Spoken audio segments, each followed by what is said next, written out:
Hello दोस्तों, स्वागत है एक बार फिर से बीएसएससी क्लासेस में आपका। हम लोग पढ़ रहे थे क्लास 9th बायोलॉजी।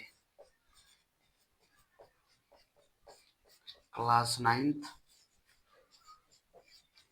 बायोलॉजी, जीव विज्ञान। जीव विज्ञान 9th बायोलॉजी जीव विज्ञान हम लोग का प्रथम चैप्टर था, चैप्टर 1,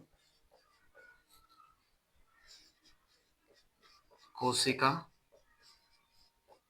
कोशिका जीव की आधारभूत इकाई। कोशिका जीव जीव की आधारभूत इकाई। इसमें हम लोग कुछ कुछ पढ़ चुके थे, तो उसका पहले हम रिवीजन थोड़ा कर लेते हैं, उसके बाद हम उसे आगे आज लोग पढ़ेंगे। सबसे पहले हम लोग पढ़े थे बायोलॉजी क्या है, तो स्पीड में हम थोड़ा रिवीजन करते हैं। बायोलॉजी विज्ञान की वैसी शाखा जिसमें हम लोग जीवन के बारे में अध्ययन करते हैं। क्या करते हैं? जीवन के बारे में अध्ययन करते हैं, उसी को बोलते हैं बायोलॉजी। क्या बोलते हैं? बायोलॉजी। बायोलॉजी को दो भाग में बांटा गया था, बॉटनी और दूसरा जूलॉजी। Botany, zoology. बॉटनी को वनस्पति विज्ञान बोलते थे, जूलॉजी को जंतु विज्ञान। बॉटनी के पिता थे थियोफ्रेटस और जूलॉजी के पिता थे अरस्तु। और बायोलॉजी के पिता थे अरस्तु। कौन थे? अरस्तु। हम लोग ये देखे थे, साथ ही साथ हम लोग जाने थे कि कोशिका क्या है। क्या पढ़े थे? कोशिका क्या है। तो कोई भी जीव है, कोई भी जीव है, उसका सबसे छोटा जो इकाई होता है, सबसे छोटा इकाई जीव का सबसे छोटा इकाई जीव का सबसे छोटा इकाई को ही हम लोग क्या बोलते थे? कोशिका। क्या बोलते थे? कोशिका। उसके साथ साथ हमने पढ़ा कोशिका का खोज कब हुआ, तो 1665 में रॉबर्ट हुक किए। कौन किए? रॉबर्ट हुक किए, जो कि मृत कोशिका था। उसके बाद 1674 ईस्वी में Robert Brown sorry Leeuwenhoek किए। लुई ल्यू वैन हॉक, ये जीवित कोशिका था। इसके साथ साथ हम पढ़े थे केंद्रक का खोज 1831 ईस्वी में हुआ।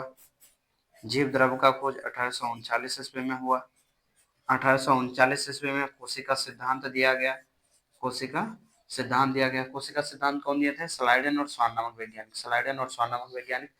कोशिका सिद्धांत क्या था? कोई भी जीव, चाहे वो पौधा हो या जीव जंतु, कोई भी हो, वो किससे मिलकर बना हुआ? छोटे छोटे कोशिकाओं से मिलकर बना हुआ।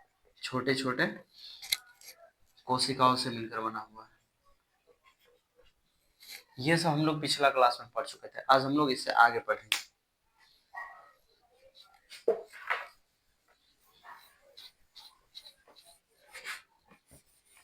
हम लोग पढ़े थे कोशिका। हम लोग क्या पढ़े थे? कोशिका।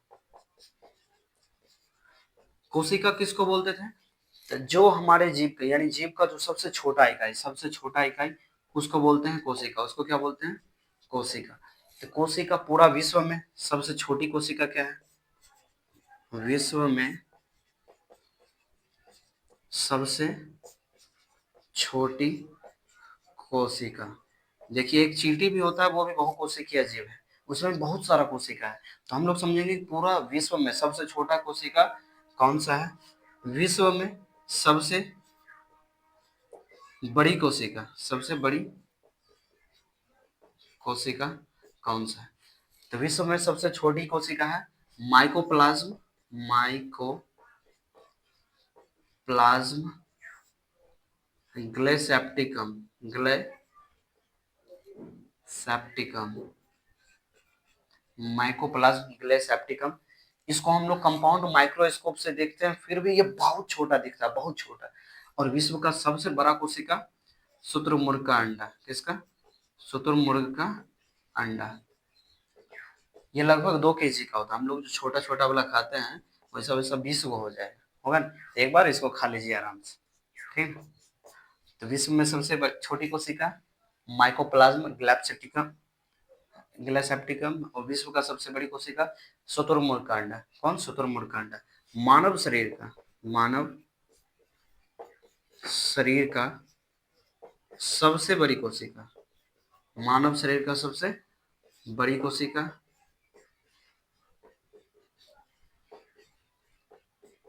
मानव शरीर का सबसे छोटी कोशिका, मानव शरीर का सबसे छोटी कोशिका, मानव शरीर का सबसे लंबी कोशिका, लंबी कोशिका।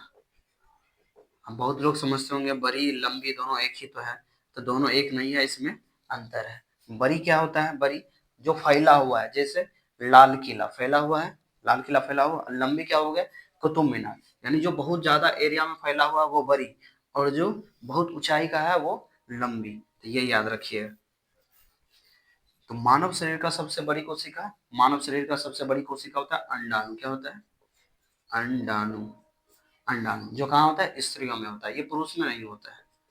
मानव शरीर का सबसे बड़ा कोशिका जो होता है स्त्रियों में होता है, सिर्फ वो है अंडाणु। अब बोलिएगा कि स्त्री में होता है, फिर मानव मानव जाति में स्त्री भी आते हैं और पुरुष भी आते हैं, इसलिए हम लोग मानव शरीर का सबसे बड़ा कोशिका किसको मानते हैं? अंडाणु को। किसको मानते हैं? अंडाणु को, जो कि कहाँ होता है? स्त्री में होता है। और मानव शरीर का सबसे छोटा कोशिका शुक्राणु। मानव शरीर का सबसे छोटा कोशिका शुक्राणु, ये कहाँ होता है? ये पुरुषों में होता है। कहाँ होता है? पुरुषों में होता है। मानव शरीर की सबसे बड़ी कोशिका अंडाणु, जो स्त्री में होती है। मानव शरीर की सबसे छोटी कोशिका शुक्राणु, जो पुरुष में होता है।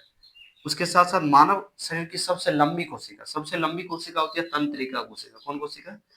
तंत्रिका कोशिका। तंत्रिका कोशिका, ये स्त्री पुरुष या कुछ भी रहे सभी में होगा, जितने भी मानव है सभी में होता है तंत्रिका कोशिका। क्या होता है? तंत्रिका कोशिका। तंत्रिका कोशिका या इसको न्यूरॉन कोशिका भी कहते हैं, न्यूरॉन कोशिका। क्योंकि न्यूरॉन इसका छोटा इकाई है, जैसे हमारे शरीर का, हमारे या फिर कोई जीव का सबसे छोटा इकाई कोशिका है, उसी प्रकार तंत्रिका कोशिका का भी सबसे छोटा इकाई क्या है? तंत्रिका कोशिका का सबसे छोटा इकाई न्यूरॉन। क्या है? न्यूरॉन। इसलिए हम लोग इसको न्यूरॉन कोशिका भी कहते हैं। क्या बोलते हैं? न्यूरॉन कोशिका। में सबसे छोटी कोशिका माइकोप्लाज्म ग्लैप्सिडिकम। विश्व में सबसे बड़ी कोशिका शुतुरमुर्ग का अंडा, जो लगभग 2 kg का होता है। मानव शरीर का सबसे बड़ी कोशिका अंडाणु, जो केवल स्त्रियों में पाई जाती है। मानव शरीर का सबसे छोटी कोशिका शुक्राणु, जो केवल पुरुष में पाया जाता है। मानव शरीर का सबसे लंबी कोशिका तंत्रिका कोशिका, जो स्त्री पुरुष नपुंसक लिंग सभी में पाए जाते हैं। अब हम लोग इसके आगे बढ़ते हैं। संख्या के आधार पर कोशिका के संख्या के आधार पर कोशिका के संख्या के आधार पर जीव को 2 भागों में बांटा गया। जीव को 2 भागों में बांटा गया। एक कोशिकीय जीव, एक कोशिकीय जीव, दूसरा बहुकोशिकीय जीव। बहुकोशिकीय जीव। एक कोशिकीय जीव किसको बोलेंगे? जो केवल एक ही कोशिकाओं से मिलकर बना होगा, जैसे अमीबा,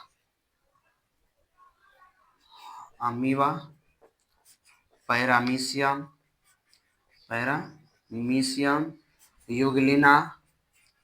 यूग्लिना, ये सभी मात्र एक एक कोशिका से मिलकर बनी होती है। जैसे मान लीजिए एक कोशिका कोई है, उससे पूरा मिलकर अमीबा बना होगा। कोई एक कोशिका, यानी कि ये सभी में अगर कोशिका का संख्या काउंट किया जाए तो कितना आएगा?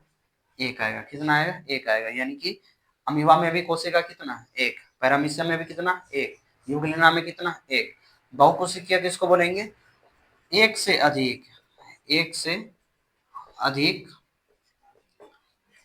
कोशिका से, एक से अधिक कोशिका से मिलकर बने जीव को बहुकोशिकीय जीव कहते हैं। एक से अधिक कोशिका से मिलकर बने जीव को क्या बोलते हैं? बहुकोशिकीय। और केवल एक से मिलकर बने तो उसको एक कोशिकीय। तो बहुकोशिकीय में क्या आएगा? जंतु, जितना भी जंतु है, जंतु, पेड़ पौधा जंतु में हम लोग भी आते हैं, मीन्स मानव, ये सभी क्या हो जाएगा? बहुकोशिकीय। उम्मीद करते हैं यहाँ तक आप लोग समझ गए होंगे। अब हम लोग इसके आगे चलते हैं। अब हम लोग पढ़ेंगे कोशिका की। कोशिका कितना प्रकार का होता है? तो कोशिका भी 2 प्रकार का होता है। कोशिका कितना प्रकार का होता है? 2 प्रकार का। एक होता है पादप कोशिका, पादप कोशिका, पादप कोशिका, और दूसरा होता है जंतु कोशिका। क्या होता है? जंतु कोशिका। पादप कोशिका जो है, इसका आकार चकोर होता है। इसका आकार कैसा होता है? आकार इसका चकोर होता है, चकोर। चकोर मतलब ये चौला होगा। अब सेम चौला के सेम नहीं, जिससे ये ऐसे घुमा हुआ है, किसी भी तरह से रह सकता है, लेकिन ये चकोर रहेगा। जंतु कोशिका, ये इसका आकार कैसा होता है? गोल होता है। इसका आकार कैसा होता है? गोल होता है, ठीक ना। पादप कोशिका जिसका आकार चकोर होता है, जंतु कोशिका इसका आकार गोल होता है। अब हम लोग कोशिका के विभिन्न अंग, जैसे ये है कोशिका, ये क्या है? ये कोशिका। इसके बीच में केंद्रक होगा, यहाँ पर माइटोकॉन्ड्रिया होगा, यहाँ पर अलग कुछ होगा, तारक का होगा, सेंट्रोसोम होगा, बीच में जीव द्रव होगा। तो देखिए, जब हम कोशिका के अंदर भी छोटी छोटी इकाई होती है, कोशिका के अंदर भी छोटी छोटी इकाई होती है, जिसको हम लोग बोलते हैं कोशिकांग। क्या बोलते हैं? कोशिकांग। कोशिका के अंदर के अंग को, कोशिका के, यहाँ लिख देते हैं, कोशिका के अंदर के अंग को कोशिकांग कहते हैं। कोशिकांग कहते हैं। तो कोशिकांग क्या क्या होगा कोशिका का? जो कोशिका के अंदर होगा, जैसे केंद्रक कोशिकांग है, माइटोकॉन्ड्रिया कोशिकांग है, जीवद्रव कोशिकांग है। यानी कि जो भी इसके अंदर होगा, यानी कि कोशिका के अंदर जितना भी अंग होगा उसको हम लोग क्या बोलेंगे? कोशिकांग। क्या बोलेंगे? कोशिकांग। कोशिका के अंग को क्या बोलते हैं? कोशिकांग बोलेंगे। तो अब हम लोग धीरे धीरे करके इसके बारे में अध्ययन करेंगे। तो कोशिका को अध्ययन करने के लिए इसको 3 भाग में बांटा गया है, ठीक है। सबसे पहले कोशिका झिल्ली, सबसे पहले कोशिका झिल्ली, उसके बाद कोशिका द्रव, उसके बाद केंद्रक। तो कोशिकांग किसको बोलते हैं? कोशिका के अंदर जो छोटे छोटे अंग होते हैं, माइटोकॉन्ड्रिया, तारक, सेंट्रोसोम, ये सब हम आगे पढ़ेंगे, आप लोग को घबराना नहीं है, अभी बस शुरुआत ही हुआ है। तो उसको बोलते हैं कोशिकांग। क्या बोलते हैं? कोशिकांग। तो इस कोशिका का अध्ययन करने के लिए, पादप कोशिका और जंतु कोशिका दोनों का, लेकिन अभी हम लोग जंतु कोशिका का बात कर रहे हैं। इस कोशिका का अध्ययन करने के लिए 3 भाग में बांटा गया, कोशिका झिल्ली, कोशिका द्रव, केंद्रक। कोशिका झिल्ली, कोशिका द्रव, केंद्रक। अब हम लोग पहले कोशिका झिल्ली के बारे में पढ़ेंगे, फिर कोशिका द्रव, फिर केंद्रक के बारे में, फिर इसके और विभिन्न अंग जो हैं उनके बारे में भी हम लोग अध्ययन करेंगे। तो सबसे पहले हम लोग देखते हैं कोशिका झिल्ली। क्या देखते हैं? कोशिका झिल्ली। हम लोग अब पढ़ेंगे कोशिका झिल्ली के बारे में कि कोशिका झिल्ली क्या है। कोशिका झिल्ली का दूसरा नाम होता है प्लाज्मा मेम्ब्रेन, इंग्लिश में बोलते हैं प्लाज्मा मेम्ब्रेन, लेकिन साइंस है इसलिए इसमें इंग्लिश भी याद रखना है, प्लाज्मा मेम्ब्रेन। क्या है? Plasma membrane. तो कोशिका झिल्ली कहते हैं किसको है? तो कोशिका के बाहर, जैसे यह है कोशिका, तो कोशिका के बाहर पतली झिल्ली होती है, कोशिका के बाहर पतली झिल्ली होती है। कैसी झिल्ली होती है? पतली झिल्ली होती है। इसी पतली झिल्ली को बोलते हैं कोशिका झिल्ली। इसको क्या बोलते हैं? कोशिका झिल्ली। क्या बोलते हैं? कोशिका झिल्ली। जैसे समझ लीजिए कि कोई पॉलीथीन है। क्या है? पॉलीथीन है। तो पॉलीथीन में हम लोग कोई सामान रखे हुए हैं, कुछ समोसा, सिंघारा उंगारा ये सब रखे हुए हैं, ठीक है। ये पॉलीथीन जो है, ये पॉलीथीन किस चीज का काम कर रही है? प्लाज्मा मेम्ब्रेन का। किसका? प्लाज्मा मेम्ब्रेन का। प्लाज्मा मेम्ब्रेन का। यानी कि किसी भी कोशिका के बाहर में जो पतली झिल्ली होती है, कैसी झिल्ली होती है? पतली झिल्ली होती है, उसी को हम लोग बोलते हैं कोशिका झिल्ली। उसी को क्या बोलते हैं? कोशिका झिल्ली। पतली झिल्ली मतलब जैसे ये है, सबसे ऊपर का जो भाग होगा, जो पतला होगा, लचीला होगा, उसी को हम लोग बोल रहे हैं कोशिका झिल्ली। क्या बोलते हैं? कोशिका झिल्ली। यहाँ लिखा हुआ कोशिका के बाहर पतली चारों ओर पाई जाने वाली झिल्ली को क्या बोलते हैं? कोशिका झिल्ली बोलते हैं। ये जीवित एवं पारगमय होती है। ये जीवित होती है। कैसी होती है? जीवित होती है, यानी ये मृत नहीं होता। कैसा होता है? जीवित होता है। साथ ही साथ ये पारगमय होता है। पारगमय कहने का मतलब इसमें कोई भी पदार्थ आसानी से अंदर जा सकता है और उधर से अंदर आ भी सकता है, यानी कोई भी अणु को अंदर ये जाने का अनुमति दे सकता है और बाहर आने का भी अनुमति दे सकता है। उसी को बोलते हैं पारगमय। क्या बोलते हैं? पारगमय। ये जीवित एवं पारगमय होती है। चयनात्मक पारगमय झिल्ली भी इसको बोलते हैं। चयनात्मक पारगमय झिल्ली क्यों बोलते हैं? क्योंकि ये जो कोशिका झिल्ली है, ये कुछ ही वस्तु मीन्स कुछ ही अणुओं को अंदर जाने देती है, वो भी चुन चुन कर, जो इसके लिए सहायक होगा उसी को अंदर जाने देगी, बाकी सभी को अंदर जाने नहीं देगी। तो समझिए यहाँ पर कि पास देखा जाता है, जिसे हम लोग एग्जाम देने जाते हैं, एडमिट कार्ड दिया जाता है। बिना एडमिट कार्ड को एग्जाम दे नहीं सकता है, नहीं पता चला खेहू जाके एग्जाम दे दिया, ठीक ना। तो वही बात है कि जब यहाँ कोशिका झिल्ली के पास कोई भी अणु आता है तो परमिशन, बिना परमिशन का अंदर नहीं जाता। परमिशन लेगा किससे? तो बाहर में जो झिल्ली है उससे। किससे लेगा? बाहर में जो झिल्ली है। तो ये चुन चुन कर, कैसे करके? चुन चुन कर ये अंदर प्रवेश करवाती है, इसीलिए हम लोग बोलते हैं चयनात्मक पारगमय झिल्ली। क्या बोलते हैं? चयनात्मक पारगमय झिल्ली। ये लिपिड एवं प्रोटीन की बनी होती है। कैसी बनी होती है? ये लिपिड और प्रोटीन की बनी होती है। जैसे घर ईंट और सीमेंट बालू ये सब से बना हुआ है, उसी प्रकार ये जो बाहर का कोशिका झिल्ली है ये किससे बना हुआ है? लिपिड एवं प्रोटीन से। किससे? लिपिड एवं प्रोटीन से। इसमें दो परत प्रोटीन का होता है। जैसे समझिए ये पूरा प्रोटीन से भरा हुआ है, ये पूरा प्रोटीन। फिर एक और परत आएगा, ये भी प्रोटीन। इसके बाद जो एक परत आएगा वो लिपिड होगा। ये क्या होगा? लिपिड होगा। फिर दो परत किसका रहेगा? प्रोटीन का। ऐसे करके बनी हुई है कोशिका झिल्ली। ठीक, दो परत प्रोटीन और एक परत लिपिड, एक परत लिपिड। तो कोशिका झिल्ली क्या है? कोशिका झिल्ली या प्लाज्मा मेम्ब्रेन, कोशिका के बाहर जो पतली झिल्ली पाई जाती है उसी को बोलते हैं कोशिका झिल्ली। क्या बोलते हैं? कोशिका झिल्ली। ये जीवित एवं पारगम्य होती है। चयनात्मक पारगम्य झिल्ली भी इसे कहा जाता है क्योंकि ये अणुओं को चुनकर ही अंदर जाने का अनुमति देता है या अंदर भेजता है। ये लिपिड एवं प्रोटीन की बनी होती है, जिसमें दो परत प्रोटीन का और एक परत लिपिड का होता है। तो कोशिका झिल्ली जो होता है उसका कुछ कार्य होते हैं। इनके जो कार्य है, महत्वपूर्ण कार्य, वो यहाँ लिखे हुए हैं। जैसे पहला, निश्चित आकार बनाए रखने में मदद करता है। जैसे कोई भी कोशिका है तो कोई भी कोशिका एक निश्चित आकार में ही रहे। जैसे मान लीजिए ये है, इसी शेप में रहे तो ये बनाने का काम कौन करेगा?